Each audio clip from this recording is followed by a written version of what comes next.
પ્રધાનમંત્રી શ્રી નરેન્દ્ર મોદીએ સિક્કિમમાં અનેક વિકાસ પ્રોજેક્ટ્સનો શિલાન્યાસ ઉદ્ઘાટન કર્યા. સેબીના પૂર્વ ચેરમેન માધવી પુરી બુચ સામેના ભ્રષ્ટાચારના આરોપોની તપાસ કરીને લોકપાલે તેમને ક્લીન ચીટ આપી. ચૂંટણી પ્રક્રિયાને અને મતદારોની સુવિધાને સુગમ બનાવવા માટે ECI દ્વારા છેલ્લા 100 દિવસોમાં 21 નવી પહેલ શરૂ કરવામાં આવી. વર્લ્ડ હેલ્થ ઓર્ગેનાઇઝેશને કોવિડ-19 વાયરસમાં ફરી વધારો થયાને લઈને ચિંતા વ્યક્ત કરી છે.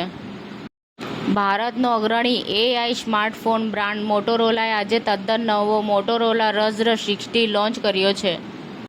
આવનાર 5 દિવસ હળવાથી મધ્યમ વરસાદની રાજ્યના 15 જિલ્લાઓમાં આગાહી. અમેરિકાના સેક્રેટરી ઓફ સ્ટેટ માર્કો રૂબિયોએ જણાવ્યું હતું કે અમેરિકા ચીની વિદ્યાર્થીઓના વિઝા આક્રમક રીતે રદ કરવાનું શરૂ કરશે. સાબરકાંઠા જિલ્લાના ખેડબ્રહ્માના શેમલિયા ખાતે રક્તદાન કેમ્પ યોજાયો હતો. અમદાવાદ SOGએ નકલી દસ્તાવેજોના આધારે ભારતીય પાસપોર્ટ મેળવનાર બાંગ્લાદેશી નાગરિકની ધરપકડ કરી.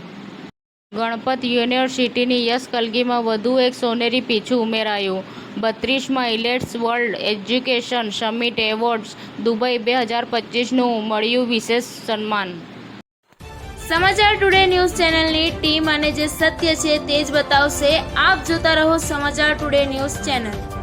ગુજરાતની ધરતીનું ગુજરાતીઓ માટે જ, એટલે કે સમાચાર ટુડે ન્યૂઝ.